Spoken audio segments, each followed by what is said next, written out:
Hi, everyone, and welcome to another video. Today, we're going to be talking about some of the many ways that social workers can make money. And as you know, there is a common myth that social workers don't make any money. So, we're going to be talking about some of the things that you can do to increase your income potential. So, without further ado, let's go ahead and get started. First and foremost, we have to discuss some of the common myths that are surrounding social workers and the type of money that they make. There's myths related to the fact that people believe that social workers still to this day only take away children or work in child welfare settings. There's also the myth that it can be difficult to make a living as a social worker, and I say it's a myth, but there is some level of truth to it in that being a new graduate or working in the field of social work, there are opportunities and there are times where sometimes you may not necessarily get compensated at a rate that you would prefer. However, it's also important to keep in mind that competence tends to be compensated. And so, as a social worker, one of the biggest things is to really focus on growing your skill set, but also growing your confidence and competence in differing areas. Let's talk about some of the ways that some of the specialties that social workers can work in that can provide the greatest compensation. So, those specialties can include, but are not limited in any way, to healthcare, higher education administration, private practice social workers, and also working as a consultant or specialist. I think of being a consultant or specialist of those who sometimes work in DEI work and other areas where they are thought of as a subject matter expert in some way, shape, or form. Higher education administration are is really kind of geared towards social workers who may be interested in working in educational settings. They may have pursued additional education like their PhD or DSW. Higher education can be one of those areas where you get paid a little bit more than average, especially if you're a dean or a president of a university or you're a chancellor of some higher education institution. There's also the aspect of private practice where you get a chance to be a business owner, an entrepreneur.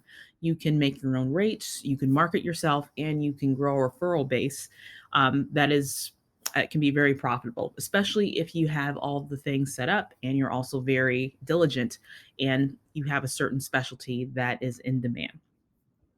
It's also important to think about making wise choices. So, number one, utilize any available tuition reimbursement programs.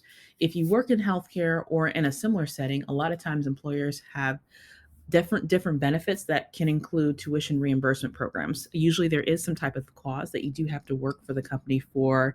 Usually it's 1 to 2 years or even a little bit longer after you graduate in order to qualify for that reimbursement money. But it can be a great way to get some additional skills and education in a way that is not financially taxing for you.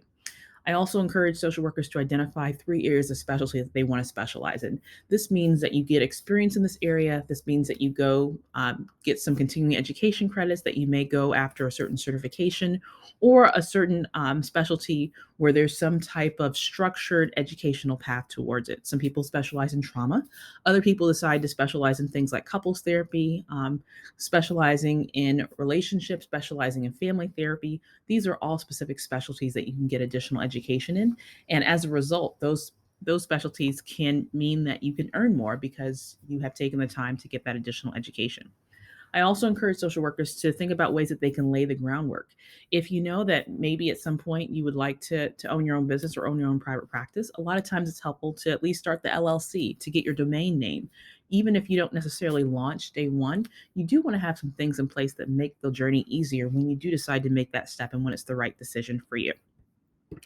Lastly, let's talk about some tips for success. Number one is be flexible. It's important to recognize what your long term goal is. And many times you may find a way to take a position that may not necessarily pay what you would want it to pay, but it's a step in the right direction when it comes to your long term goals. Jobs that offer free supervision, jobs that offer you great clinical experience can all be stepping stones into several specialties where you can really be seen as an expert in your field. It's also important to be adaptable. If you are in a certain job and you want to do something different, it's important to maybe pursue maybe other roles that you would have at the agency or the company. Be open to being flexible and being adaptable, and also recognizing that sometimes an organization's needs can change. And if you're willing to be a change agent and really work on the policy side and also advocate for the populations that you serve, being adaptable can be a great way to really market yourself and also really be seen as an expert. Additionally, as we talked about before, it's really important to grow your skill set. Think about ways that you want to invest in yourself, whether it's through personal growth and development, whether it's through like learning maybe a skill that isn't necessarily related to social work, but can be something that can be compensated and maybe can be combined with some of the social work skills that you've developed over the years. So that concludes our video for today. Thank you so much for watching. Please take a moment to like and subscribe, and I'll catch you in the next one.